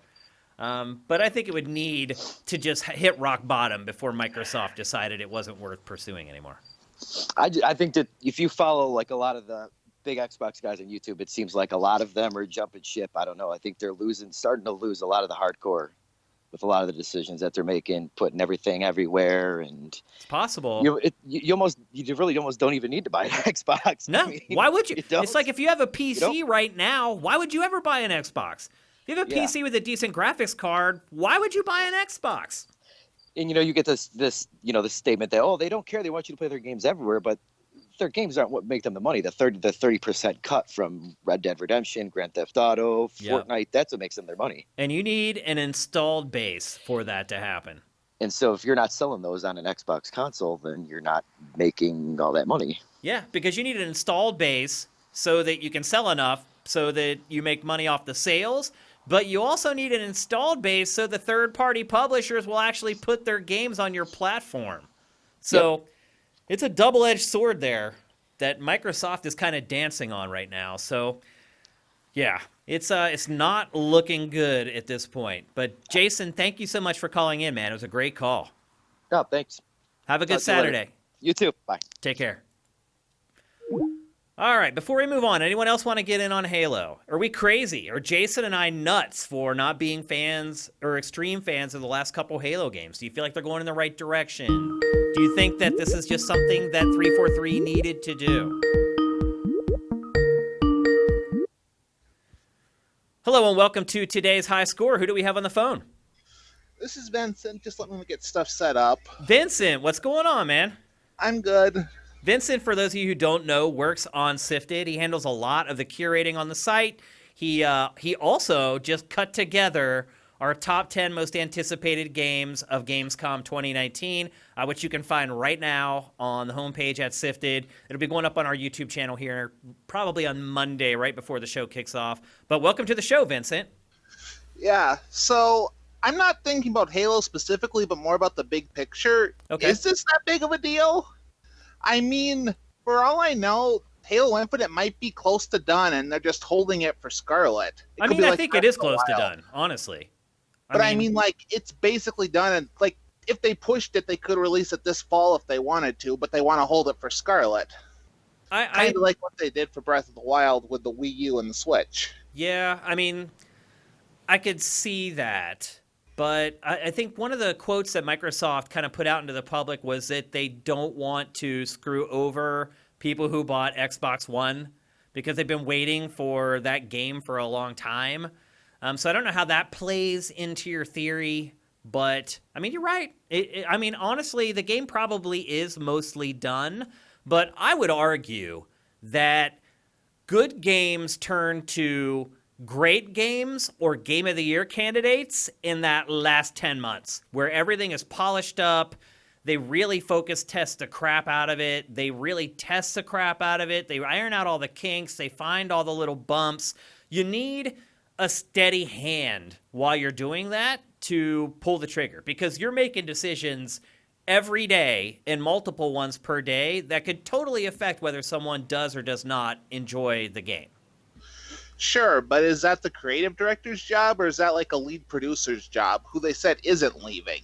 Well, it's a team. So that's why they're called a development team. But the creative director is the one who comes up with the ideas, and then he brings them to the rest of the team, and they debate them. So if you don't have the person who's coming up with the unique ways to get around bumps in the road that you have during development, or a feature that isn't working the way it's supposed to, that when you start a feature in game development and then it goes to the team from the creative director and then the team works on it and they come back to the creative director and say, we can't make this work for reasons X, Y, and Z, it's the job of the creative director to then go back to his or her team and say, it's not working. We need to come up with an alternative solution. And then you take that solution back to the team, and then they say whether they can work with that or not. Losing kind of that linchpin in that process, to me, could never be a good thing. I guess that makes sense. So I was thinking that they might be done, and then so this is supposed to be an open world, is what all the rumors are saying. Yeah. I thought they'd just be more like making sure you don't fall through the rocks in all of the areas and trying to. I'd assume like most of the features are done at this point. They know, at this point, they'll know what modes are going to be in the game. But other than that, I mean, they're still cutting content from the campaign or adding content to the campaign. They're still deciding what the final multiplayer modes are going to be. They're still figuring out how their monetization strategy is going to work and how that's integrated into the game's design. You're right that all the big parts are mostly finished. The last year, you're snapping them together and seeing how they talk to each other. And there are some big, big decisions to be made at that point. Yeah, that makes sense. And I suppose the fact that we still haven't seen gameplay yet is right. a big part of that. Think about that. I mean, the game's now a year out. We still have not seen a frame of gameplay. Yeah. So I have a question for you. Okay. So I have a story just broke like yesterday today that the lead producer of Dragon Age 4 just left BioWare. Yeah. Is that a bigger or less deal than the creative producer of Halo Infinite leaving now? That's a great question because you're right. Dragon Age right now is in its spec stages. And it's hard to give you a definitive answer on that because every development team kind of does things differently as far as when they're ideating and coming up with concepts. So creative director is always going to have input on that stuff, but when you're first starting the game, it's more of a group effort. So people who had worked on the last Dragon Age are going to be in that meeting. And they're going to say, okay, we did X, Y, and Z on the last Dragon Age. X worked, Y didn't, Z we cut. So you need, those people are valuable because they help you know what's feasible when you're speccing out your game.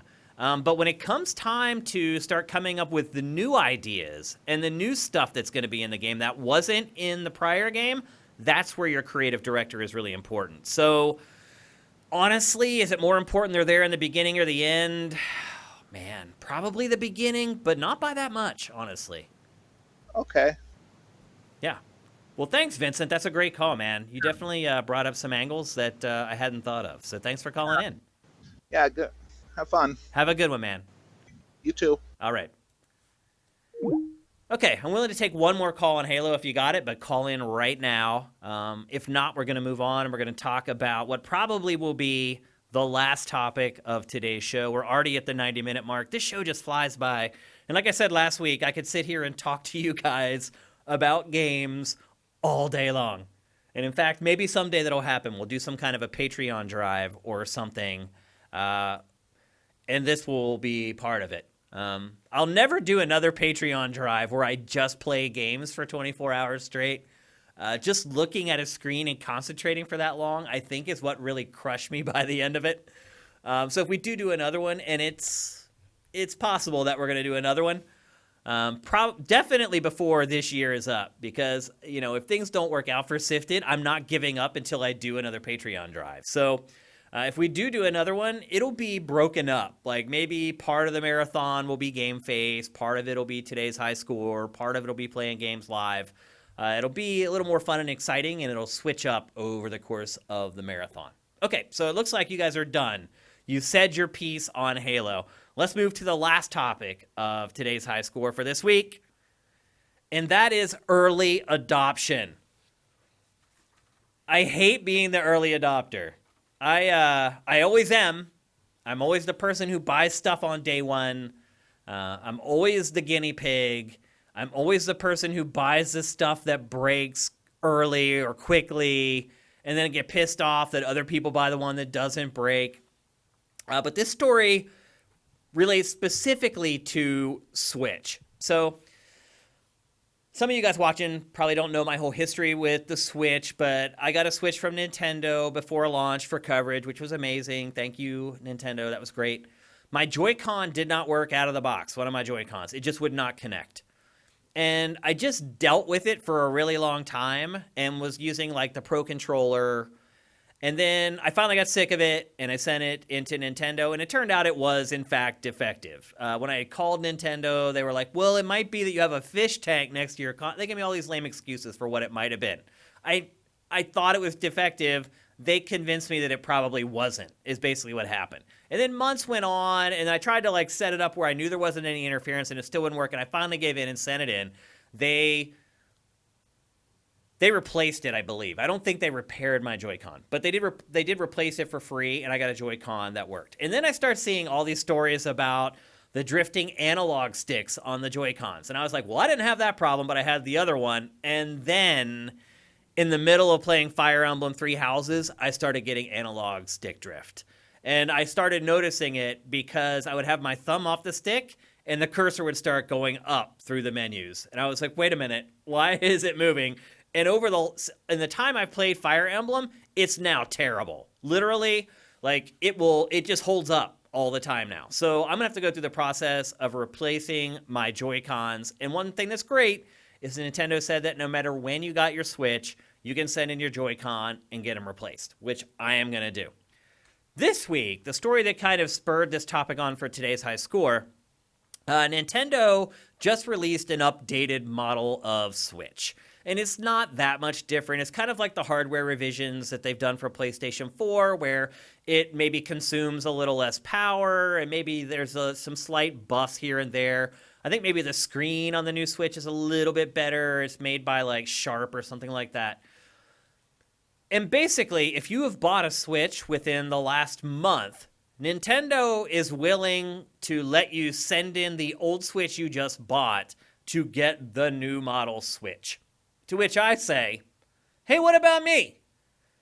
I'm one of the people that was there who bought a Switch at launch. Well, I didn't buy it, but Nintendo sent it to me. But people who buy consoles early are the ones who get that platform on its feet. Nintendo itself has been great about this in the past. So remember the 3DS, the original 3DS, that clunky prototype that probably never should have been manufactured, that millions and millions of people, myself included, bought. And then you bought it and they put out a better one, and people are like, wait a minute, this new version is way better. And in that case, it was far more extreme, because The new 3DS was almost like a different platform. It was that different. With the Switch, it's not that big of a change. But with that 3DS, they created this ambassador program where they gave you a bunch of free stuff and they gave you like this badge that said, I'm an early adopter.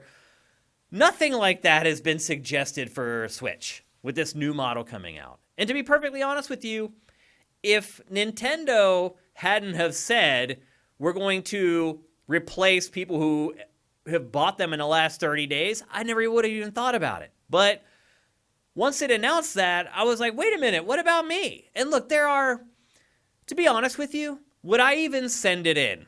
Probably not.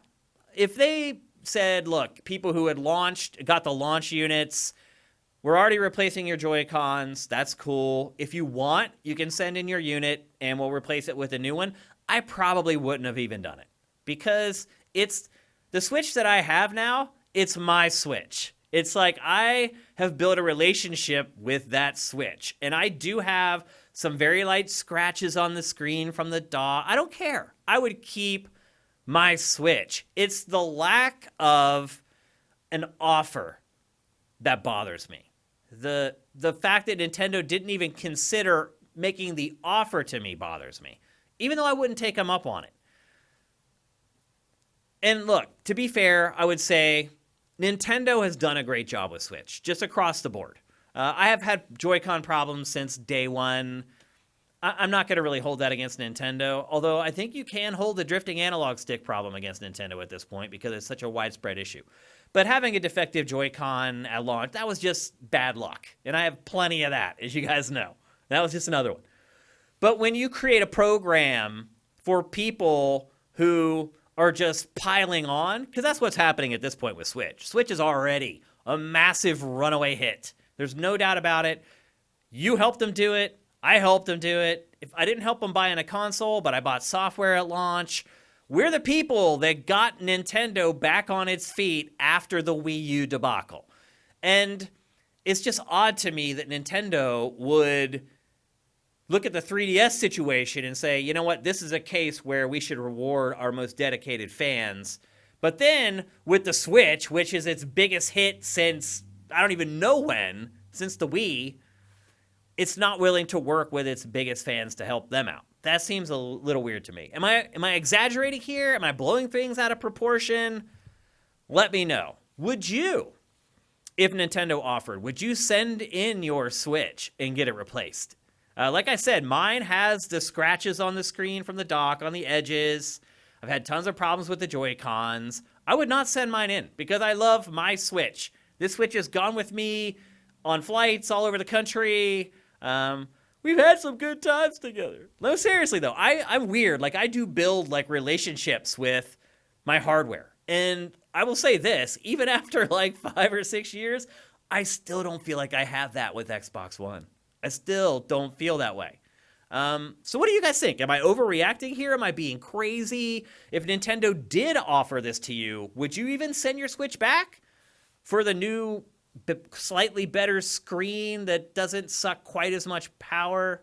Would you do it? Or are you just happy with what you've got?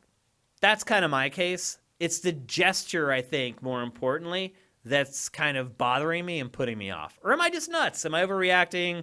Is this something that isn't really a story and I shouldn't be that worried about it? Give me a call either way at Sifted Games on Skype. And this is our last topic of the day. So if you guys want to get in on the show, this is your last opportunity. Let's see. While I wait for you guys to call about that. Oh, here we go. Oh, it looks like... We'll see. Hello and welcome to today's high score. Who do we have? Oh, it's Daniel. What's going on, man? Yeah, not much. I thought I'd call in because this is one of the topics I was going to call in originally for. Perfect. So no, I agree with you to a point. I think that I don't know whether I'd send mine in. I've got a slight right Joy-Con issue where it keeps on pinging out of the slot in handheld mode. Oh, really? So like if I hold it in handheld mode, like sometimes it flicks out, so then it's really annoying. So that would be Yeah, so that's I've, weird. I've been debating whether to contact Nintendo about that anyway, because it's a Joy-Con issue, because when I plug a friend's Joy-Con into it, it doesn't ping out, so it's that Joy-Con's issue. So it's So not the it's a console, connection issue with the Joy-Con. yeah. So it's doing it. But what I would think is everyone did that, then Nintendo would just going to get all this hardware back, and it doesn't seem like financially that would be a very sensible idea if I go But that's down what the I wanted to practical side. ask. Do you But think most people would do that? Do you think most people would go through the hassle of sending their Switch in, not having a Switch for a couple weeks, or do you think most people would be like, you know what?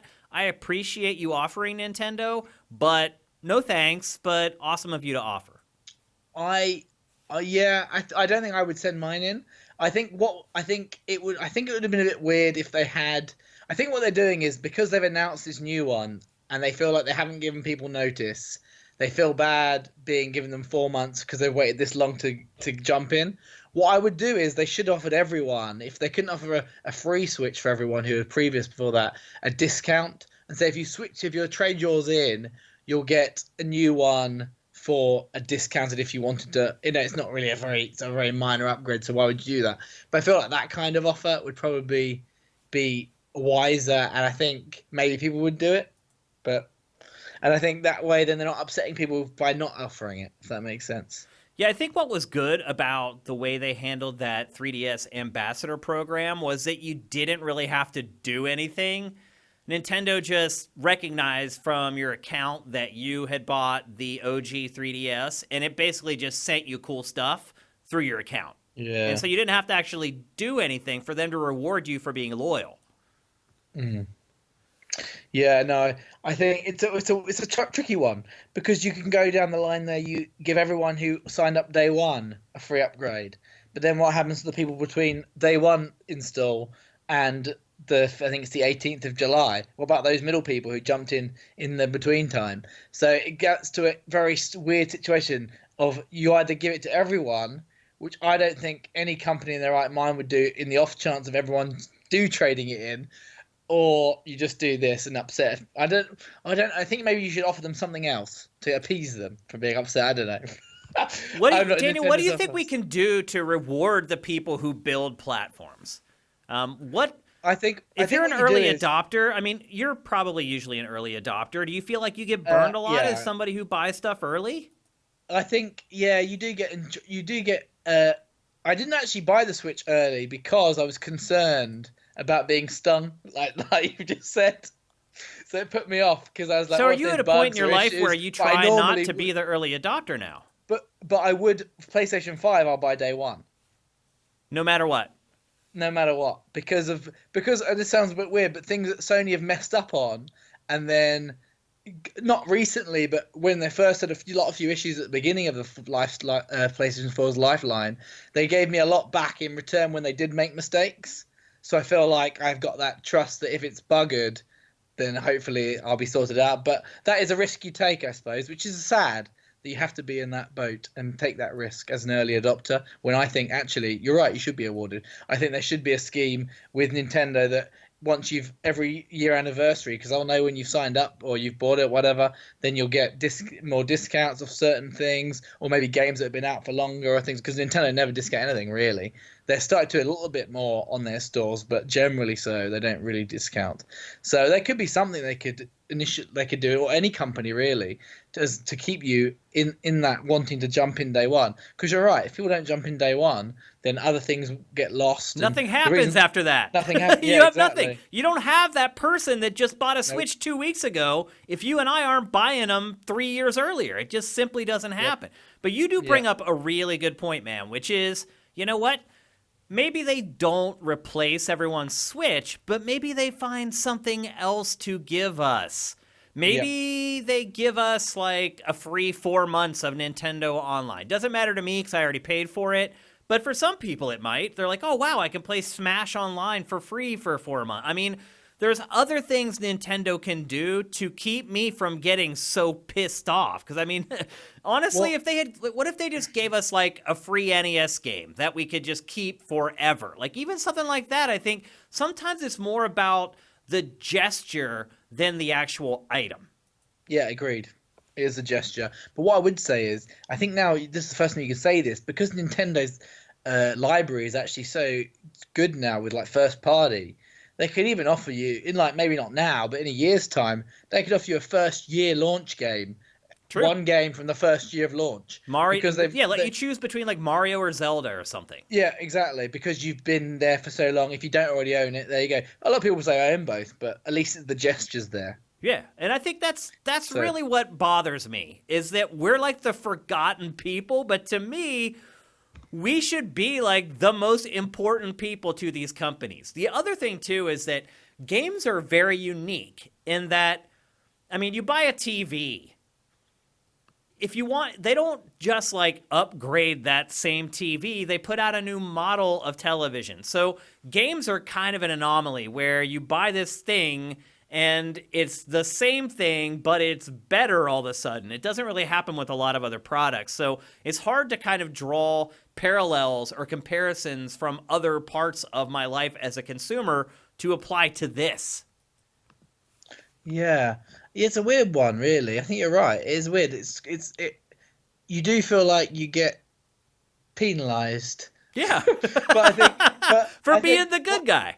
Yeah, because I think if you look through it though, like, if you think about like the Xbox, like generations ago, where they had the Ring of Death, and you got all these other previous ones where you had the rubber on the PlayStation 4's doing it, PlayStation 4 controls, the rubber of the Joy-Con rubs off, especially the early ones. The newer ones less so. That happens. Just like disintegrated. I've had a less issue with disintegration since they put the light bar in, so they must have changed the rubber component. Because the first few, I lost like 2 controllers because the rubber, especially playing first-person shooters. Oh, the PlayStation 3 controller, in my opinion, was terrible. Oh yeah, you'd slip off the end, and it was always terrible. Because the analog sticks, the nubs were rounded, so your thumbs would never. It was just awful, and I started having joystick problems with my PS3 controller within like a year and a half of buying it. At least my Joy-Con analog stick lasted a couple years.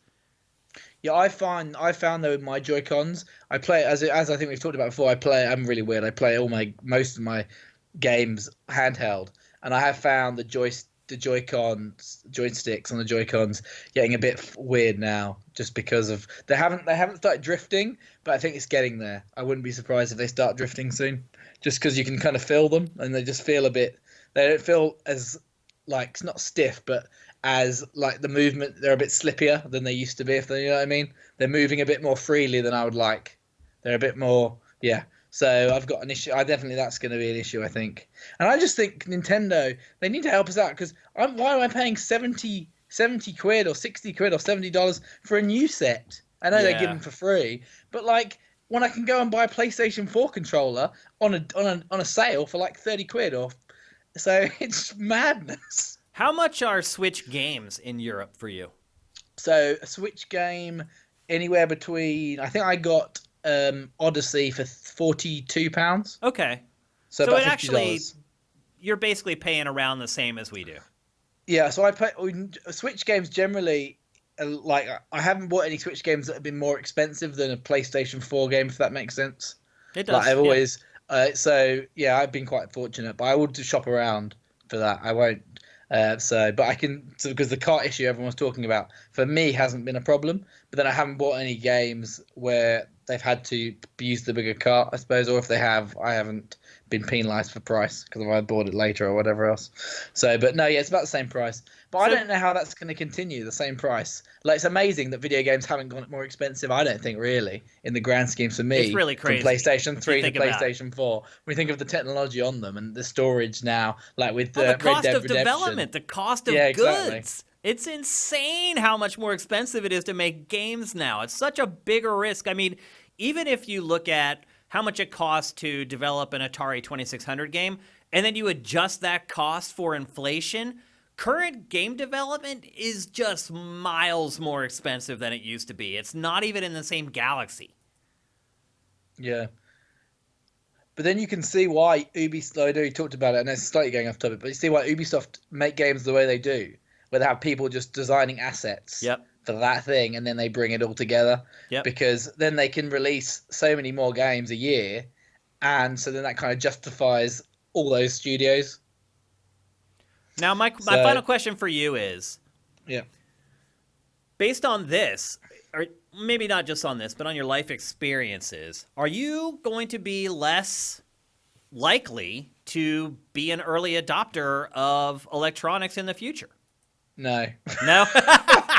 if I can afford them, I'll buy them. Yeah, and I mean, I'll be honest with you too. Because I'll try to put on a tough face, but ultimately, when that new Zelda drops or that new Mario drops, I'm gonna buy it. To be fair, I'm better with software than hardware. Oh yeah, I'm a bit of a FOMO when it comes to missing out on the new thing, the new toy. Well, I think the problem is that now it's like if you don't play it right away, it's probably going to get spoiled for you somewhere. If you use social media, someone's going to spoil something. Yeah, I think there is certain things that I have to buy on day one, but I'm generally try and avoid stuff if I really want to, don't want the spoilers. Or I have to buy it day one. So I know I'll be buying Pokemon day one, and there'll be certain games I'll be picking up day one. Other games I'm like, well, I can wait. Like I got Spider-Man off my friend about 2 months ago, so I waited a long time to play that. But last year I was day one for God of War. So it just really depends what time of the year it is, the money I've got in my pocket, and how desperately I want to play the game. And whether Matt and I tell you to buy it or not, right? Generally, that's the I'm thing. joking. No. Sometimes I'm thinking about buying a game, and then I'll be like, actually, I was in for, what's the Fire Emblem. And then you just said it got a bit arduous after many hours, and I was like, okay, I'm not going to jump in. Yeah. So you my counter on Fire Emblem right now is like 75 hours, and I do think that if you pause it, it keeps running the clock, but I think if you back out to the home screen on the Switch, it doesn't. So it's definitely inflated a little bit here and there, but that's like a ballpark figure of how big that game is. And there's branching stuff in it. You get at the end of the game, there's a couple big decisions you make that literally just branch the game off in completely different directions. So there's incentive to play it again to kind of split off. My biggest complaint about that game at this point is the lack of saves. There's only 5 or 6. And so when I first started, I had a save that was at 11 hours, then one at 25 hours, then one at 38 hours, and then one at 40 something. And then I just had to give up. Now I just have one save left that is basically where I am at that point in the game. And the farthest I have a save now is at the 40-hour mark. It's just gigantic. So maybe you made the right choice there.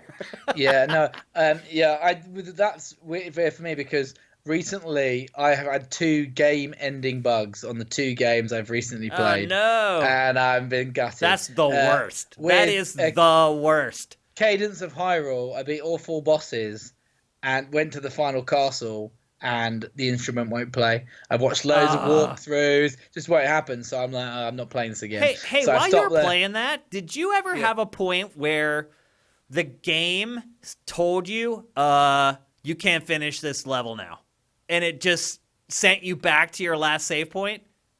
No. Yes, I've 3 times while I was playing that game, I got in a situation where items were positioned in such a way on the map that the game basically broke and said, oh, you can't complete this now. We have to wipe out what you did and take you back.